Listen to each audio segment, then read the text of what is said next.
Good morning student. आज हम class 6 का चैप्टर 12 संसार पुस्तक है, जो कि एक पत्र है, वो पढ़ रही थी, जिसके लेखक है पंडित जवाहरलाल नेहरू। हमने पढ़ा कैसे उन्होंने अपनी पुत्री इंदिरा गांधी को ये पत्र लिखा इलाहाबाद से, और जबकि इंदिरा गांधी कहाँ रह रही थी, मसूरी में। अब आगे देखिए, वो इन्हें पहाड़ और हड्डियों के ज़रिए बता रहे हैं। आगे खुद इन चीज़ों को पढ़ना सीखना होगा। हमें जानना होगा कि कैसे हम इन सब चीज़ों के अध्ययन द्वारा पुराने ज़माने का हाल जान सकते हैं, पुरानी चीज़ों के बारे में जान सकते हैं।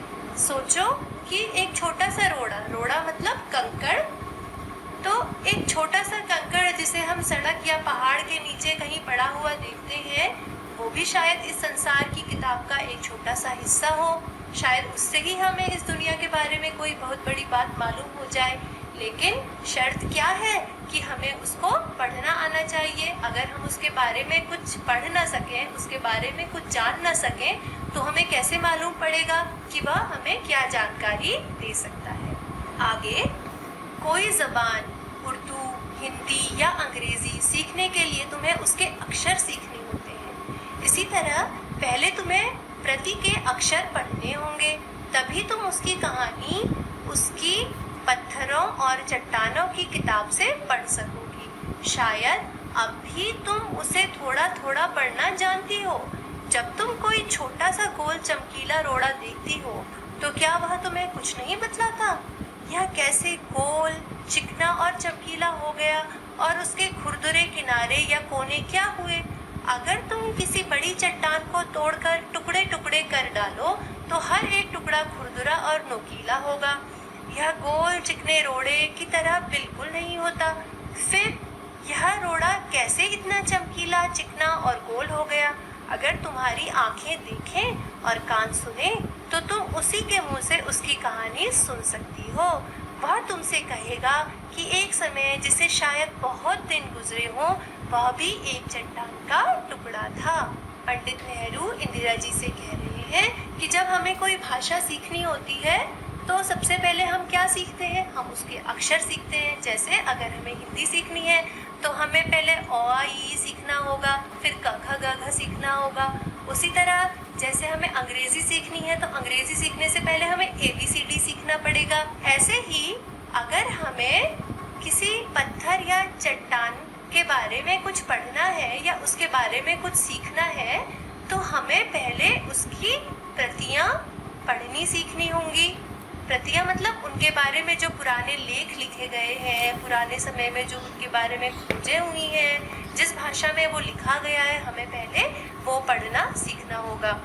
वो आगे कहते हैं कि हम थोड़ा थोड़ा शायद इन सब चीज़ों को पढ़ना जानते भी हैं। जैसे जब हम कोई छोटा सा चमकीला गोल सा कंकड़ देखते हैं, तो क्या वो हमें ये बताता नहीं कि वो कैसे गोल, चिकना और चमकीला हो गया? जबकि जिस समय वो कंकड़ रहा होगा, उस समय उसके किनारे खुरदुरे रहे होंगे, तो कैसे उसके किनारे गोल और चिकने हो गए? अगर हम किसी बड़ी चट्टान में से कोई छोटा कंकड़ का टुकड़ा तोड़ेंगे, तो उसके किनारे गोल और चमकीले बिल्कुल नहीं हो सकते, वो तो हमेशा नुकीले ही होंगे।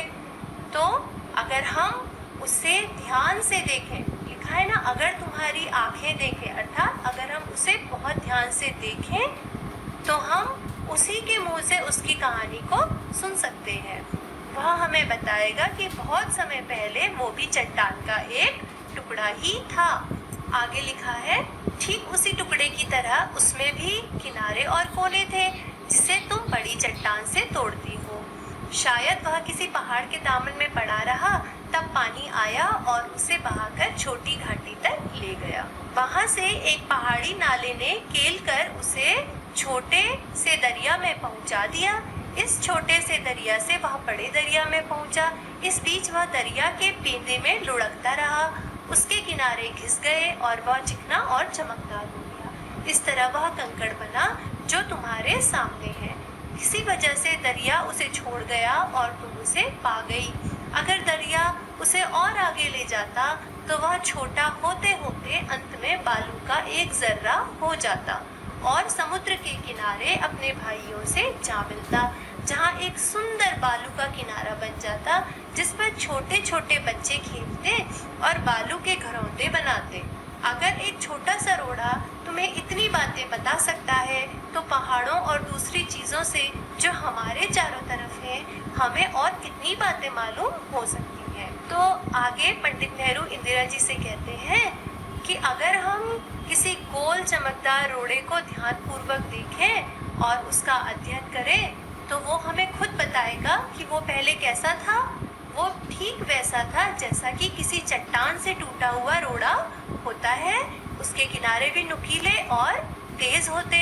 लेकिन क्या हुआ कि अचानक से पानी आया, अर्थात बारिश में या नदी के साथ वह टुकड़ा बहकर छोटी सी घाटी तक गया। घाटी से वो एक पहाड़ी नाले में पहुंच गया, केलकर यानी धकेलकर, अर्थात पानी ने धकेलकर उसको एक नाले में पहुंचा दिया।